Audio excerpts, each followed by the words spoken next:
ਵੇਖ ਫਰੀਦਾ ਜੋਥਿਆ, ਦਾੜੀ ਹੋਈ ਪੂਰ, ਅੱਗਾ ਨੇੜੇ ਆ ਗਿਆ, ਪਿੱਛਾ ਰਹਿ ਗਿਆ ਦੂਰ।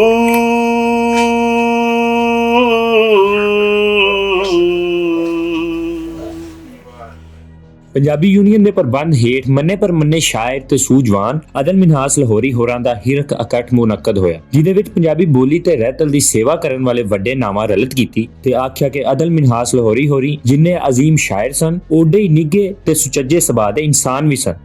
ਅੱਜ ਦਾ ਜਿਹੜਾ ਸਾਡਾ ਇਕੱਠ, ਜਿਹੜਾ ਸਾਡਾ ਸੈਸ਼ਨ ਬਾਬਾ ਜੀ ਅਦਲ ਮਿਨਹਾਸ ਲਾਹੌਰੀ ਵਾਸਤੇ ਵੇ, ਯਕੀਨ ਮੰਨੋ ਕਿ ਮੇਰਾ ਬਚਪਨ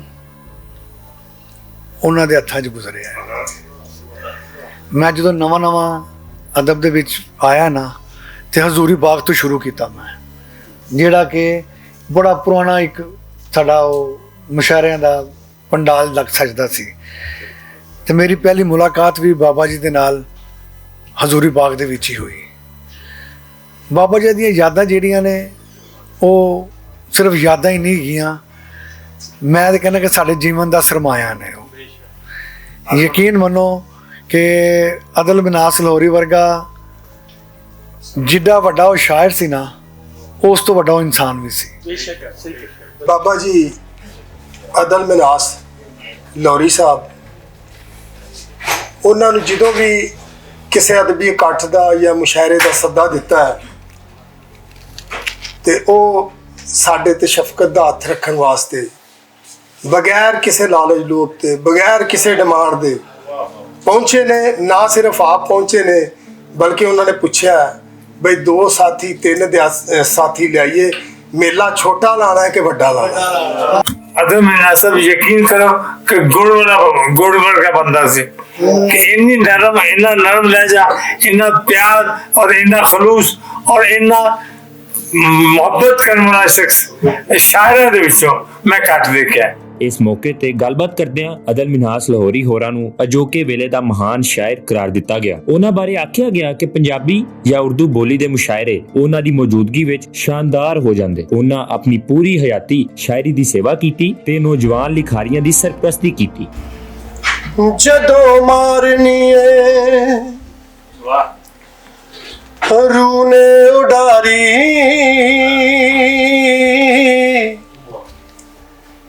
ਕਿਸੇ ਦਾ ਨਹੀਂ ਵਸ ਚੱਲਣਾ। ਜਦੋਂ ਮਾਰਨੀ ਏ ਰੂ ਨੇ ਉਡਾਰੀ, ਕਿਸੇ ਦਾ ਨਹੀਂ ਵਸ ਚੱਲਣਾ। ਮੇਲਾ ਛੱਡ ਜਾਣਾ ਅਸਾਂ ਵਾਰੋ ਵਾਰੀ, ਕਿਸੇ ਦਾ ਨਹੀਂ ਵਸ ਚੱਲਣਾ। ਜਦੋਂ ਮਾਰਨੀ ਏ ਰੂ ਨੇ ਉਡਾਰੀ, ਕਿਸੇ ਦਾ ਨਹੀਂ ਵਸ ਚੱਲਣਾ। ਅਦਲ ਲਾਹੌਰੀ ਸਾਹਿਬ ਦੇ ਹਵਾਲੇ ਨਾਲ ਇਹੋ ਹੀ ਆਖਾਂਗਾ ਕਿ ਬਹੁਤ ਸਾਰੇ ਲੋਕਾਂ ਨੂੰ ਸ਼ੋਹਰਤ ਲੱਭਦੀ ਹੈ, ਮੁਕਾਮ ਮਿਲਦਾ ਹੈ, ਇੱਜ਼ਤ ਮਿਲਦੀ ਹੈ, ਪਰ ਉਹਨੂੰ ਹਜ਼ਮ ਕਰਨਾ, ਜਜ਼ਬ ਕਰਨਾ ਬਹੁਤ ਔਖਾ ਹੁੰਦਾ ਹੈ। ਅਦਲ ਮਿਨਹਾਸ ਸਾਹਿਬ ਉਹਨਾਂ ਵੱਡੇ ਲੋਕਾਂ 'ਚ ਸ਼ੁਮਾਰ ਹੁੰਦੇ ਸਨ ਜਿਹੜੇ ਇਸ ਇੱਜ਼ਤ ਨੂੰ ਜਜ਼ਬ ਕਰਕੇ ਆਪਣੇ ਬਹੁਤ ਉੱਚੇ ਕੱਦ ਤੋਂ ਥੱਲੇ ਆ ਕੇ ਸਾਡੇ ਵਰਗੇ ਲੋਕਾਂ ਨਾਲ ਮਿਲਦੇ ਸਨ। ਸਾਡੀ ਬਰਾਬਰੀ ਦੀ ਜਗ੍ਹਾ ਤੇ ਆ ਕੇ, ਥਾਂ ਤੇ ਆ ਕੇ ਮਿਲਦੇ ਸੀ। ਤੇ ਇਹੋ ਸ਼ਾਇਰ ਵੀ ਬਹੁਤ ਵੱਡੇ ਹੋਣਗੇ, ਤਾਰੀਖ ਦੇ ਵਿੱਚ ਹਜ਼ਾਰਾਂ ਵਰੇ ਦੀ ਤਾਰੀਖ ਹੈ, ਅਦੀਬ ਵੀ ਬਹੁਤ ਹੋਣਗੇ, ਸੇਵਕ ਵੀ ਬੜੇ ਹੋਣਗੇ, ਵੱਡੇ ਇਨਸਾਨ ਘੱਟ ਨੇ ਜਿਨ੍ਹਾਂ ਵਿੱਚ ਇੱਕ ਬਾਬਾ ਜੀ ਵੀ ਸਨ। ਅਦਲ ਮਿਨਹਾਸ ਲਾਹੌਰੀ ਸਾਹਿਬ ਨਾਲ ਕੁਝ ਮੁਲਾਕਾਤਾਂ ਮੇਰੀਆਂ ਵੀ ਰਹੀਆਂ ਨੇ ਪੰਜਾਬੀ ਸੰਗਤ ਦੇ ਹਵਾਲੇ ਨਾਲ, ਤੇ ਉਹਨਾਂ ਦੇ ਬਾਰੇ 'ਚ ਇੱਕ ਫਕਰਾ ਬੋਲਿਆ ਜਾਂਦਾ ਹੈ ਕਿ ਉਹ ਸੰਗਤਾਂ ਦੇ ਸ਼ਾਇਰ ਸਨ, ਸੰਗਤ ਦੇ ਸ਼ਾਇਰ ਸਨ। ਉਹਨਾਂ ਸੰਗਤ ਨੂੰ ਜ਼ਿੰਦਾ ਰੱਖਿਆ। ਠੀਕ ਹੈ ਨਾ ਜੀ। ਹਜ਼ੂਰੀ ਬਾਗ ਤੋਂ ਲੈ ਕੇ ਪਿਲਾਕ ਤੱਕ ਜਿੰਨੇ ਵੀ ਪ੍ਰੋਗਰਾਮ ਹੁੰਦੇ ਹਨ ਉੱਥੇ ਉਹ ਮੌਜੂਦ ਹੁੰਦੇ ਸਨ, ਔਰ ਉਹ ਪੁਰਾਣੀ ਰੀਤ ਨੂੰ ਲੈ ਕੇ ਅੱਗੋਂ ਨਵੀਂ ਨਸਲ ਤੱਕ ਪਹੁੰਚੇ। ਤੇ ਇਸ ਲਈ ਅੱਲਾਹ ਤਾਲਾ ਉਹਨਾਂ ਦੀ ਬਖਸ਼ੋ ਮਗਫਰਤ ਕਰੇ ਔਰ ਉਹਨਾਂ ਦੇ ਦਰਜਾਤ ਬੁਲੰਦ ਕਰੇ। ਬੜਾ ਵੱਡਾ ਨਾਂ। ਇਸ ਇਕੱਠ ਦੇ ਪ੍ਰਧਾਨ ਮੁਦੱਸਰ ਇਕਬਾਲ ਬੱਟ ਤੇ ਉਚੇਚੇ ਪ੍ਰੋਨੇ ਇਲਿਆਸ ਘੁੰਮਣ ਹੋਰਾਂ ਨੇ ਆਪਣੀ ਰਾਏ ਦਾ ਇਜ਼ਹਾਰ ਕਰਦਿਆਂ ਆਖਿਆ ਕਿ ਅਦਲ ਮਿਨਹਾਸ ਲਾਹੌਰੀ ਹੋਰਾਂ ਦਾ ਚਲਾਣਾ ਕਰ ਜਾਣਾ ਪੰਜਾਬੀ ਬੋਲੀ ਲਈ ਕਿਸੇ ਵੱਡੇ ਸਾਨ ਹੈ ਤੋਂ ਘੱਟ ਨਹੀਂ। ਕੱਲ ਸਾਡੇ ਇੱਕ ਬਹੁਤ ਹੀ ਬਜ਼ੁਰਗ ਉਸਤਾਦ ਅਦਲ ਮਿਨਹਾਸ ਲਾਹੌਰੀ ਇੰਤਕਾਲ ਕਰ ਗਿਆ। ਸਿਰਫ ਅਲਾਮਤੀ ਤੌਰ ਤੇ ਅਸੀਂ ਗੱਲ ਕਰਾਂਗੇ ਪੰਜਾਬੀ ਕਲਚਰ ਡੇ ਦੀ, ਉੱਤੇ ਗੁਫ਼ਤਗੂ ਹੋਏਗੀ। ਕਾਇਦੇ ਤਾਰੀਖ ਘੁੰਮਣ ਸਾਹਿਬ ਮੌਜੂਦ ਨੇ, ਉੱਤੇ ਰੋਸ਼ਨੀ ਵੀ ਪਾਉਣਗੇ। ਲੇਕਿਨ ਅਸੀਂ ਇਰਾਦਤਨ ਉਹ तमाम ਤਕਰੀਬਾਤ, ਬਲਕਿ ਜਿਹਨਾਂ ਲੋਕਾਂ ਨੂੰ ਅਸੀਂ ਗਾਉਣ ਸ਼ਾਉਣ ਵਾਸਤੇ ਬੁਲਾਇਆ ਸੀ, ਅਸੀਂ ਉਹਨੂੰ ਮਨਾ ਕਰਤਾ ਕਿ ਅਸੀਂ ਅੱਜ ਕੋਈ ਵੀ ਐਸਾ ਇਵੈਂਟ ਨਹੀਂ ਕਰਾਂਗੇ ਜਿਹਦੇ 'ਚ ਗੱਲਾਂ ਗੁੱਲਾ ਹੋਵੇ, ਗਾਣਾ ਸ਼ਾਣੇ ਹੋਣ ਜਾਂ ਇਸ ਤਰ੍ਹਾਂ। ਦੂਜਾ, ਇਸ ਬੰਦੇ ਨੂੰ ਨਹੀਂ ਆਸਾਂ ਭੁੱਲਣਾ, ਅਦਲ ਮਿਨਾਸ ਲਾਹੌਰੀ।